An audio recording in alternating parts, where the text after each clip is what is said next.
तो ताकि सबको हकीकत का पहचान हो जाए।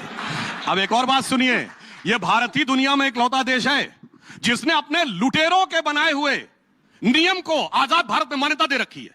आई चैलेंज ए कंट्री बताइए दुनिया में जो लुटेरों के द्वारा लिखे गए इतिहास को प्रामाणिक मानता हो और उनके सरकारों के द्वारा दिए गए फरमानों को कॉन्स्टिट्यूशनल वैलिडिटी देता हूं। मैं चैलेंज करके बताता हूं, एक देश बताइए। अच्छा, मैं भी चैलेंज कर इसीलिए रही हूं मैं आपको कहता देश की हूं, आजादी में पहली बार अमृतकाल में। सर मैं भी चैलेंज कर रही हूं, देश की आजादी के बाद पहली बार बड़ी भारत की कैबिनेट में एक मुस्लिम मंत्री नहीं है, बीजेपी का एक मुस्लिम सांसद नहीं है और ये देश की आजादी के बाद पहली बार हुआ है।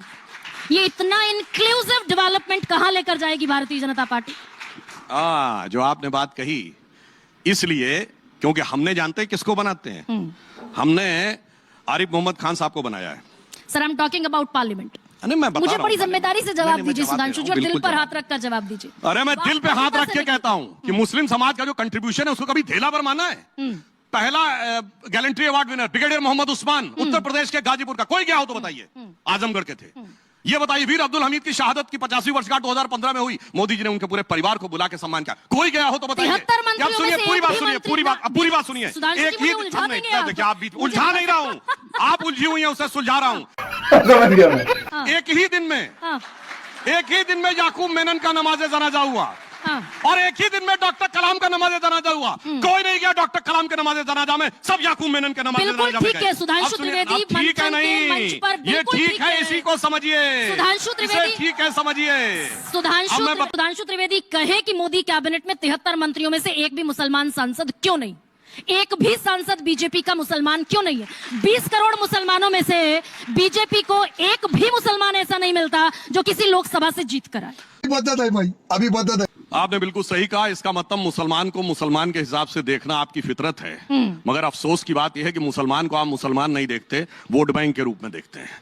और उनको आपको उस वोट बैंक के जो एक्सक्लूसिव थोक विक्रेता है ना, वो कट्टरपंथी मुसलमान नजर आते हैं। यहां पे ये समस्या है। अब मैं आपको बताता हूं ऐसा क्यों हुआ। आजादी के बाद अभी ये बताइए, उस्ताद जाकिर हुसैन की डेथ हुई, कोई गया उनके घर पे? सच्चाई है ना, पूरी बात। There is no minister. मैं पूरी बात कह रहा हूं। मिनिस्टर क्यों, मैं बताना चाहता हूं। जो अच्छा और सच्चा मुसलमान होगा उसके साथ कभी ये नहीं खड़े होंगे सेकुलर दल। इनको अपराधी और आतंकवादी चाहिए।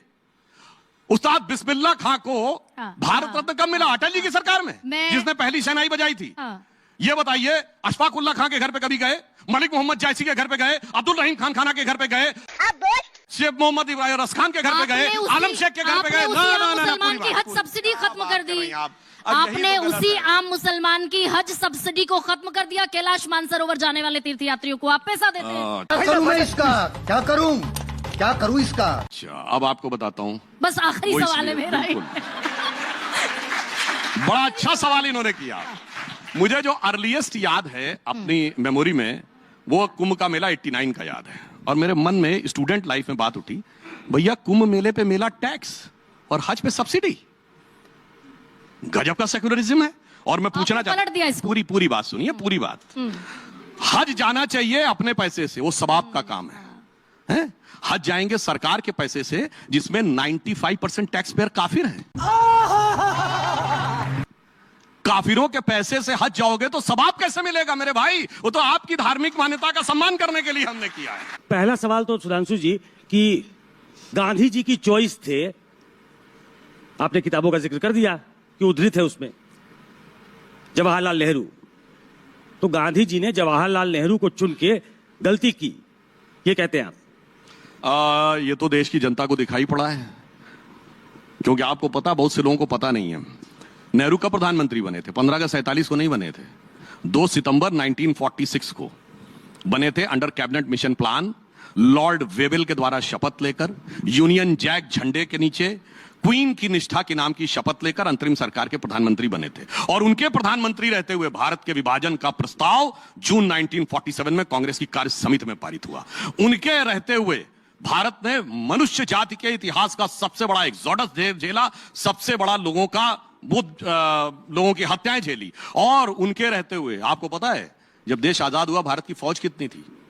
भारत की फौज 25 लाख की थी, वो 2-3 लाख की हो गई। आपको पता है हमारी एयरफोर्स 1932 से थी, ब्रिटिश लीगेसी से। चाइना की एयरफोर्स ही नहीं थी 47 में, 49 में एयरफोर्स बनी। उसके बाद हम 62 में चीन से हार गए। नेहरू जी की नीति क्या रही? एक लाइन में कहूंगा, आधा आधा पंजाब गया, बंगाल गया।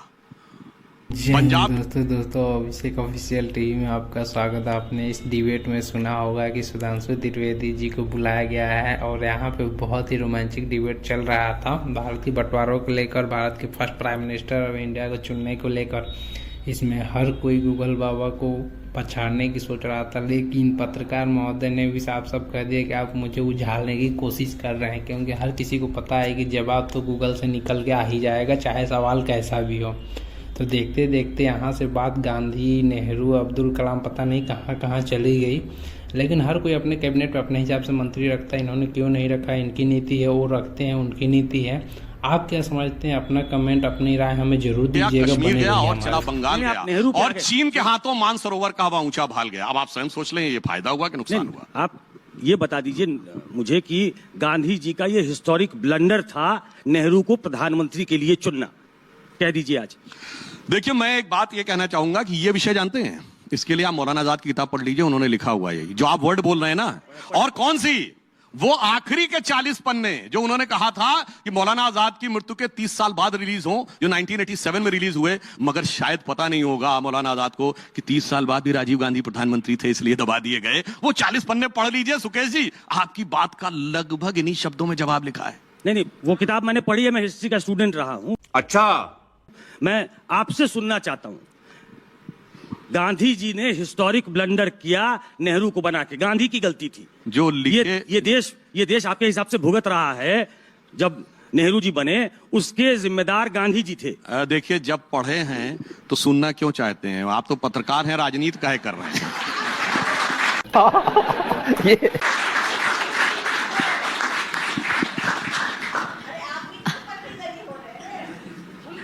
अरे सुनिए, आप सुनिए, अब अगर खुल के बोलना है तो मैं बोल देता हूं। अप्रैल 55 में डॉक्टर अंबेडकर का इंटरव्यू है BBC, उनकी वॉइस में अवेलेबल है। गांधी जी के बारे में उनके कितने सुंदर विचार थे, उनकी वॉइस में सुन लीजिए। मेरे शब्दों क्या जरूरत? डॉक्टर अंबेडकर की वॉइस बोलिए ना सुधांशु जी, आपके शब्दों में सुनना चाहते हैं। जिसको इतने बड़े बड़े लोग बोल चुके हैं। नहीं, अंबेडकर, मौलाना आजाद सब सही है। आप बोलिए कि Gandhi ji did the biggest blunder देखिए in this country by appointing Jawaharlal Nehru as the prime minister. अब मैं कोट कर देता हूं, हम नहीं, सुनिए तो गांधी ने खुद कहा है।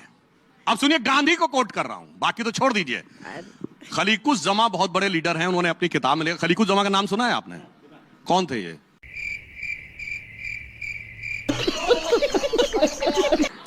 ये बहुत बड़े मुस्लिम लीडर थे। दोस्तों, आप अगर यहाँ तक आए हैं तो आपको, हमें उम्मीद है कि ये वीडियो अच्छा लगा होगा। आपसे एक रिक्वेस्ट रहेगी कि आप हमारे चैनल पर पहली बार आए तो चैनल को सब्सक्राइब करके वीडियो को लाइक कर दीजिएगा और बेल आइकन घंटी को दबाना मत भूलिएगा, ताकि ऐसी वीडियो आपको हमेशा मिलती रहे। आपसे एक और रिक्वेस्ट रहेगी कि आप अपने फ्रेंड सर्किल में इस वीडियो को जरूर शेयर कीजिएगा, ताकि वो भी इस वीडियो का आनंद उठा सके। और अंत में आपसे बोलना चाहूँगा कि आपने इस वीडियो में जो कुछ भी देखा हो, डिबेट को न्यूज़ 24 के स्टूडियो में रिकॉर्ड किया गया था, जहाँ पे बहुत वरिष्ठ पत्रकार आए हुए थे। सुधांशु त्रिवेदी जी को बुलाया गया था, जिसे हर कोई गूगल बाबा के नाम से जानते हैं।